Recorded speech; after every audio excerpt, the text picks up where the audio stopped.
Hi and welcome back to another episode of Reach Kerrine's podcast. Welcome to a brand new episode where we talk about business, digital marketing and a lot more. Today we have here with us Mr. Ram Kesavan. Ram. Hi Gwen. How are you? I am not sure how to say. The late times have been very hard at you, right? I have no idea how to say it. Hard or easy, normal. So that is why the easy, hard and normal thing is what we are going to talk about today. We are going to talk about gamification. Okay. And the levels. Yes, Ram? The levels that we have in each game. Exactly. So I think gamification has been taught to us right from our schooling. The education system was built around gamification. Like we were always made to run for numbers. And when coming to the real life scenario, the numbers again continue to start with businesses and companies and people working for different industries. So what do you think is gamification and how do people see it right now? So basically, I believe gamification is a word that we have come up in the recent days. Right. So when we were in school, we did not know there was something called gamification, or I'm not sure that even our teachers knew that there was something called gamification, but they made us go behind mark. First rank, second rank, third rank. So it is just a term that has come up that we have been following all throughout our life, going behind numbers, as you said precisely. But recently what we are seeing is, as we are into digital marketing, as we are into this digital world, from Temple Run to Candy Crush to any game we see, Clash of Clans, it's always been the numbers that everyone has been behind. So gamification has become a part of our life. Right.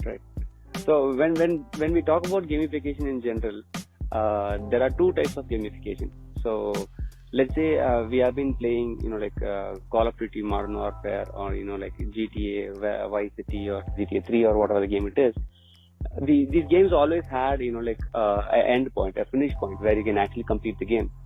But it kind of took a turn where companies didn't want people to, get out of the app or get out of the gaming console or whatever the device that they're playing in. They started to create infinite games. So just like social media platforms, Facebook or Instagram, we call it the infinite scroll feed, where you'll never come to a point where there is an end to the feed. So if you take Candy Crush, like you said as an example, the levels keep coming up. So you will never finish the game.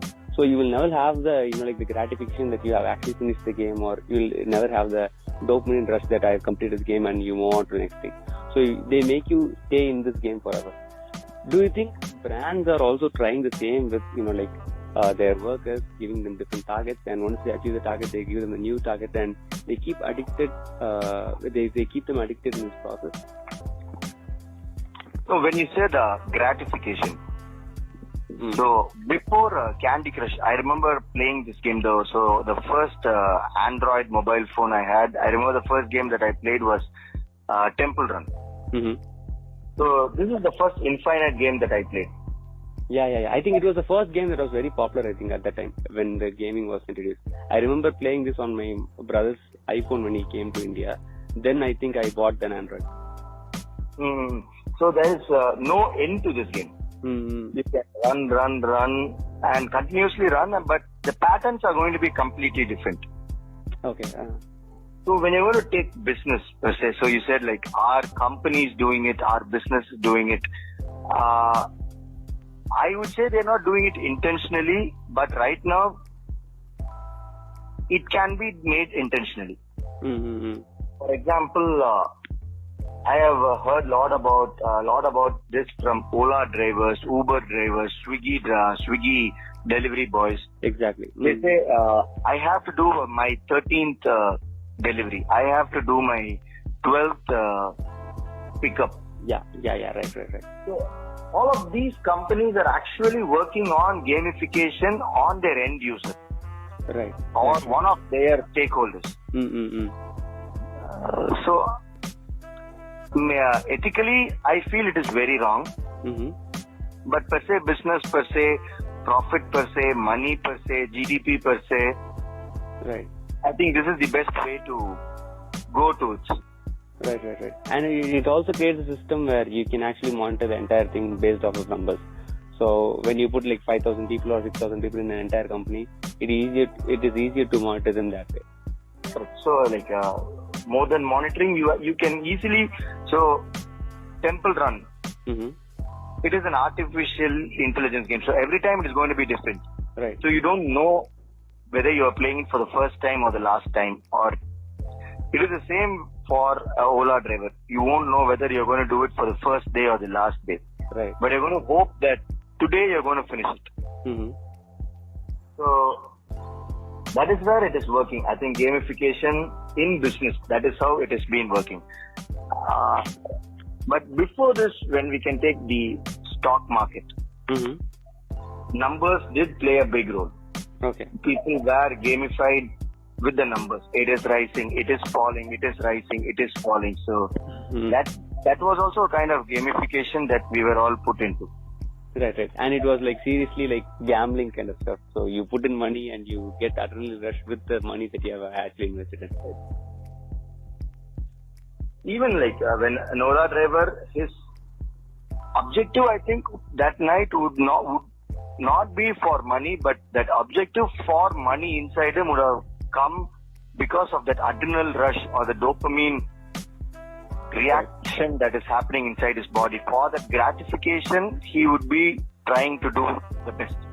Right. And also if you talk about Ola drivers or Uber drivers in general, we have talked to a lot of people where they tell us like, I have been driving for the past 12 hours and I have not even eaten or I have not even taken rest. So they want to make sure that they want to finish that 15th target so that they get the incentive and they just want to go home. So they push to a point where they make themselves suffer from the process of doing the work. Do you think that is also fair for a person who is getting 15,000 or 20,000 rupees from his own car, where a majority of share goes to the company? So again, when you're going to take business, there's nothing right or wrong. It's like there's no right or wrong in love. There's no right or wrong in war. Business is kind of war. So I don't think there's right or wrong. So as the quote says, all is fair in love and war, right? Yeah, correct.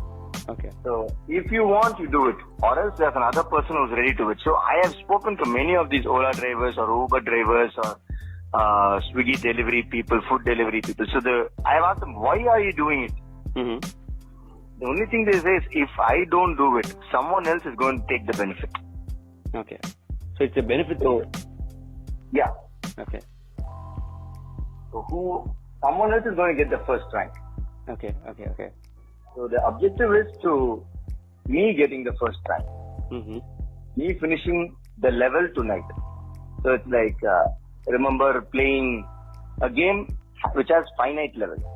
Right. So I want to finish this level tonight.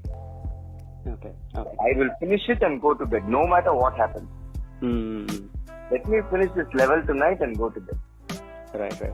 And I think in advertising industry, this gamification has helped a lot, because a lot of mobile games like Candy Crush or Temple Run, as you said, I think when Temple Run was launched, one of its primary models was not to show ads. So it basically relied on in-app purchases. You can buy gems or something to, renew your life or something like that. Like gems, players.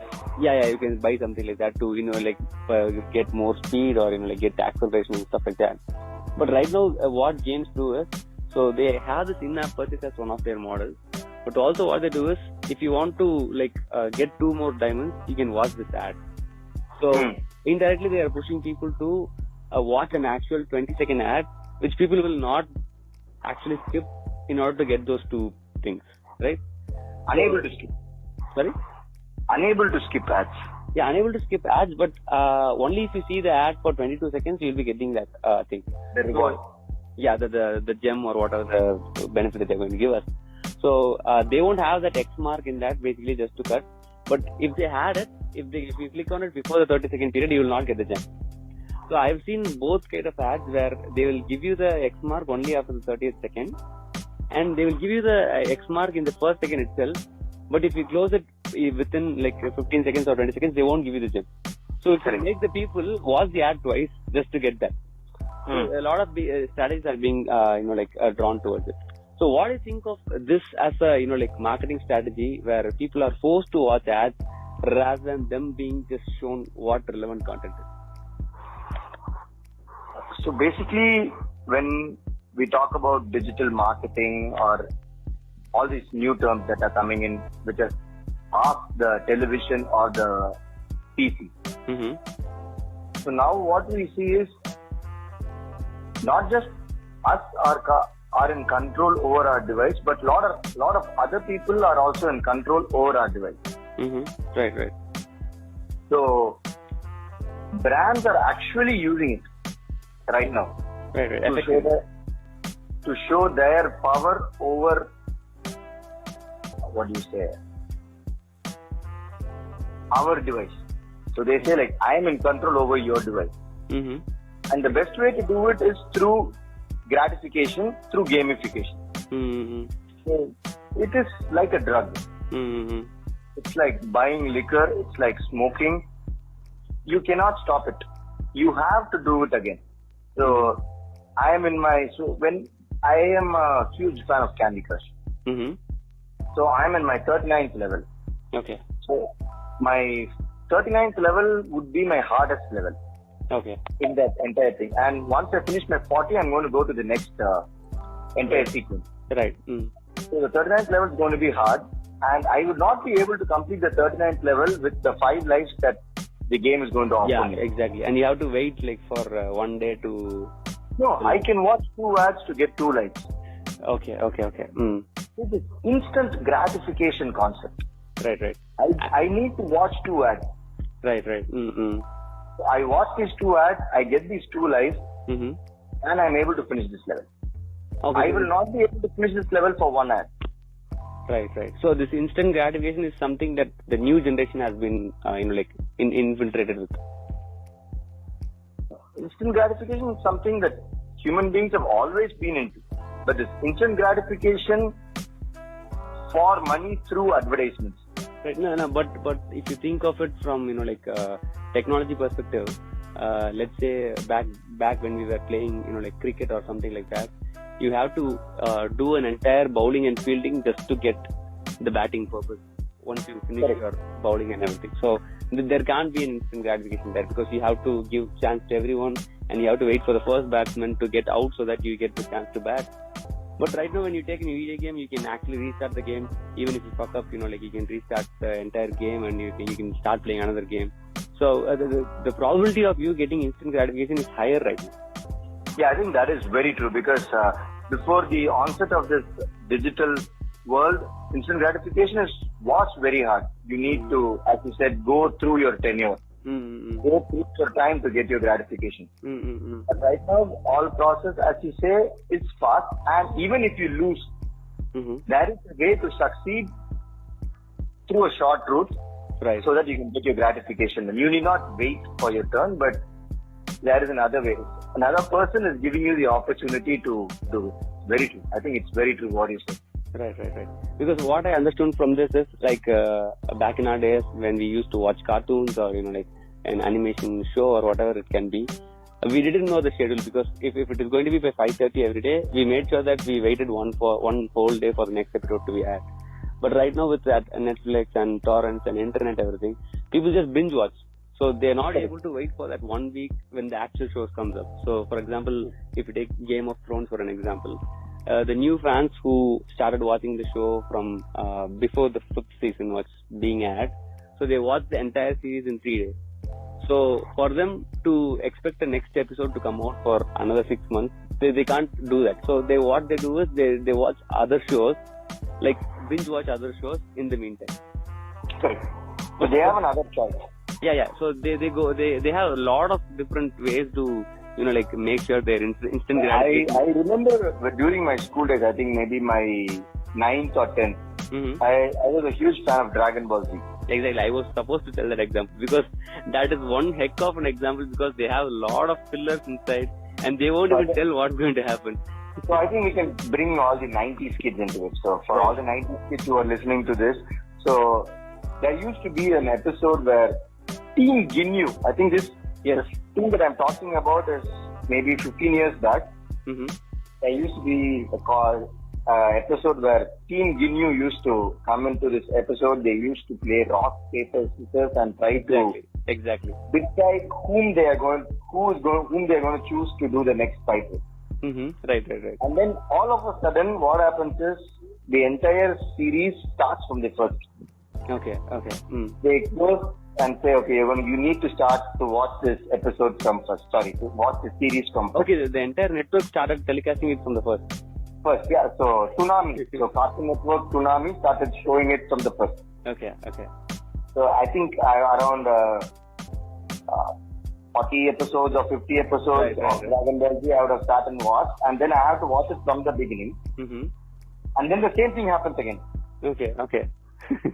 So you had to wait 40 new episodes, 40 days, just to go to that next episode. You have to watch it twice or thrice. Right. And it did not happen again. Okay. I don't think Cartoon Network bought the rights. Okay. So they kept re-telecasting the same episodes they had, right? Same episodes. So I remember calling my cable network guy and telling him, I'm going to throw a free ball on into you. Okay, so the amount of patience that we had to, persevere for the next episode was huge. Yeah. Right. We didn't even know that these cartoons can be bought through DVD, or we didn't even try the other means. We just waited for the network to be playing this again and again. When I was in my post-graduation, I am seeing all my friends watching Dragon Ball this, Dragon Ball that, So like, wow. So you guys can watch all of this at the same time and okay. So this gratification, gamification, I think it's all correlated. Right. Mm-hmm. And the technology is paving a lot of ways for that, I think. Very true. And I was recently reading about this, Elon Musk's journey of, him occupying Mars. If you go to his Twitter, his headline says "Occupy Mars." That is his end goal. That is his long-term vision and everything. So he has just redesigned the astronaut suit, which we are used to seeing in the movies and everything. He has made it so slick. It is white and black. It is like a coat. Yeah, I saw the new SpaceX videos. Yeah. Sorry? I saw the new SpaceX videos. Yeah. So he's trying to, he's giving everyone 3D printed, customized helmets, and he has differently, changed the entire interior of the company itself. So I think Elon Musk is into games, and he thinks when you actually upgrade on a game with your costume, whatever things that you do on games, he's trying to implement in this business strategy, and I think it's working out very well for him. So when you call a 90s kid from India or a 90s kid from any underdeveloped or developing nation, I think they would be the 80s kid of a developed country. Okay, cool. So they would have had the same exposure because they would have used the same technology that 10 years back. Right. So the way they're going to act, everything is going to be based on their experience, and their experience comes through gamification. Okay.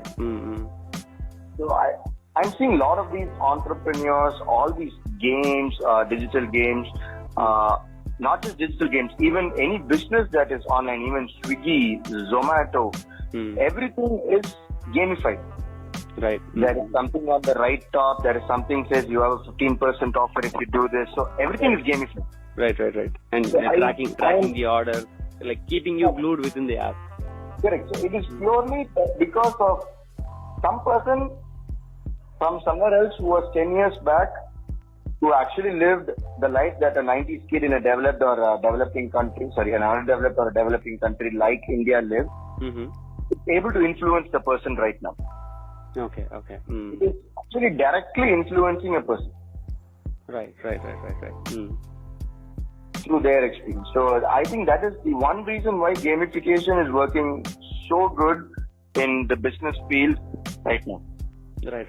And even if you take social media as an example right now, people care more about likes, they want shares, and they want to keep seeing numbers more and more.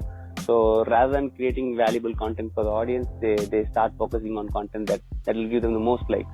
So that is where we find, YouTube thumbnails saying like something like you would not happen, what would happen next. So some titles that will make sure the audience is clicking it. So a lot of journalists and like business people tell, if you start using clickbait as an example or clickbait as a strategy for making people click through your content, we will actually go into a way where people don't necessarily know what good content is. So the headline will be so, like, it will say something like, you will not believe what this 103-year-old man did as in a marathon. But the news will be something like he walked 1 kilometer. But they'll exaggerate in such a way that they want their click-through rates to be off the chart. So they have to keep doing it over and over again, which will deteriorate the quality of the content they are giving out in the long term. So this attracting content through curiosity is, I think, the initial part of gamification. Right. It is like the trailer of the game, the trailer of the movie. It is just that. But then everything that is going to decide is the quality of the content, like you said. If the quality of the content is not going to be good, the audience, the people, the customers, the consumers, they're not going to continue watching it, and that is not going to help. I think the YouTube's algorithm, the YouTube's AI would be equipped in a way to say, okay, this click is not based on the quality of the content. So that will not last for long. Right. So they will determine an AI which will actually have more than one factors to determine the quality of the content. Correct. So number of people clicking through the video, number of people actually staying inside, giving watch time for the video, and a lot of different stuff. Yeah. So what will be your final takeaway from gamification? From what can people actually do to some people? I want to talk about this. People actually use gamification for increasing their productivity. So there are apps which will increase your productivity. So there is an app called The Forest, which will be an app which will restrict you from using social media apps on your phone. So I think you would have had it on your phone. It will be a plant which will be placed in the soil, and it will start growing. So every 5 minutes it will turn into a plant, it will turn into a shrub, it will turn into a tree. Like the pet app, digital pet app. Yeah, digital vector image, yes. So that app actually helped me, struggle through a lot of procrastination and distraction that I had in my life. And okay.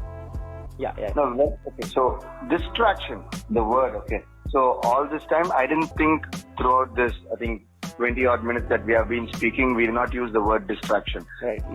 So gamification is distraction. It's an easy way to get gamification distraction, or is gamification a process where it will evade you from distracting and stay in the process? No, gamification. No. Okay. So once you are distracted, gamification is the way to keep you into it. Right. Okay. So you are actually in a path, you get distracted, you come into something else, and gamification is the only way to keep you inside it. Okay, so it will be the catalyst or something that helps you in doing that. Yeah. So recently, I think everybody around the globe have been gamified with something. Right. One way or the other? No, just by one way. Okay. One single game. One single game. I think we have all been gamified using the coronavirus. Okay. That is the biggest gamification. 1, 2, 3. Every day there is a new case. Every day there are so many deaths. So it keeps us looking into it. Right. And if we talk, the scientists can come up with something very technical to say, and people wouldn't be able to relate to it. These are all relatable levels of advertisements inside the game. Level 1, level 2. So these are all happening inside the game. Right. So that you stay inside the game, so that you do not leave the game, so that you believe that this game is true. Right. So I'm not sure if it's true or wrong, but keep yourself engaged inside the game. Right. These are various ways of how to keep yourself engaged inside the game. So what you're trying to say is the entire earth is like the matrix where we are being gamified. No, it's like Candy Crush and Corona are the same. Okay. Democracy, Candy Crush, Corona, voting, everything are the same. Imagine, so I've been thinking, so when there is an voting, when there is an election happening, either in the US or in India, it's the same. 10 votes, 20 votes. In this legislative, in that area, there are 20 votes. This person is 200 votes up. This person is 300 votes up.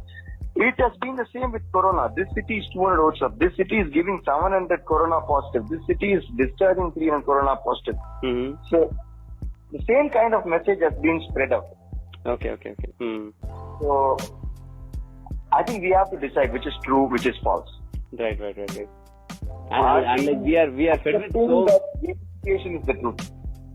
Sorry, which is the Are truth? you going to accept if gamification is the truth? Right. Mm. Or are we going to step into reality and say, okay, delayed gratification is good. I don't mind it. I'm going to walk my path. I think delayed gratification is a kind of a mindset, which a lot of people find it very hard to understand right now. Correct. It is because when you're in school, people are going to say it's easy to get the first rank. Mm-hmm. Every year you can get a first rank. Every year you can get a participation certificate. Every sports day, every annual day you can get a certificate. Mm-hmm. We have been programmed in a way that we can be a winner somehow or some other way. Right. So we need to get that feeling into us. Right. Some way. We have been wired that way. Correct. No, talking about gamification in a professional kind of way, or to a student who has just finished his undergraduate and going to graduate, I see a lot of people putting up their certificates on LinkedIn, saying I just finished a course from this, I just finished a course from that, and that also shows one of the gamification processes where they just want to show their course certificate on the people, saying that okay, see guys, I've done this. Because I remember when we started our company, I had two certificates, I guess. I had an inbound marketing certificate from HubSpot and an email marketing certificate from HubSpot. And I was very proudly displaying it on LinkedIn. But when we actually started doing that, that certificate did not give me anything that I wanted to give to my client. It was all the practical experience that we did along the way. Right. So I think any certificate given to us through education, through anything, I think is a process of gamification through our college, through our schooling. Right. Mm-hmm. It's a process of gamification. Right. The first rank, the toppers, what is this? Gold medal awardee. Gold medal, no. First class students, second class students. Distinctions, first class, second class. It's all a process of gamification. Right, Ram, but when you see that in a bigger sense, you will have a bigger certificate once you finish 12 years of your schooling, okay, or you will get one once you finish 4 years of college. So that is where they conduct what do you call that, the convocation program and stuff, and they'll give it to you. So you will make sure the photo is framed and you wear some graduating dress or something like that. But this certificate, you can finish this course in literally 3 or 4 hours. And it increases the frequency of certificates you can get at a minimal time.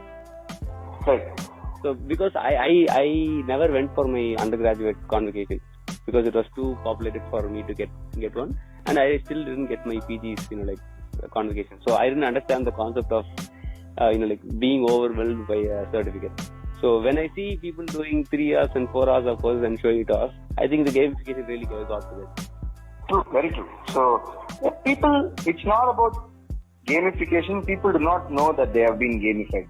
Right. People do not know that they are being part of the game, that they are playing someone else's created game.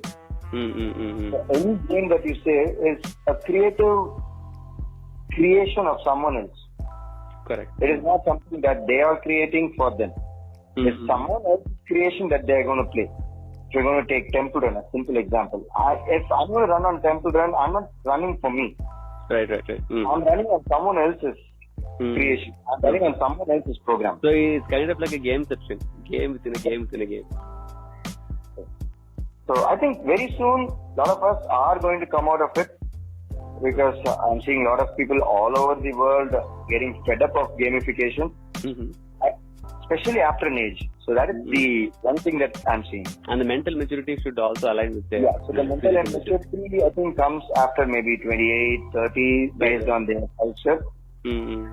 I think once it comes out and a lot of people are going to come out of this gamification, hopefully nothing else comes up.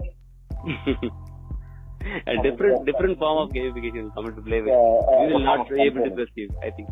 Yeah.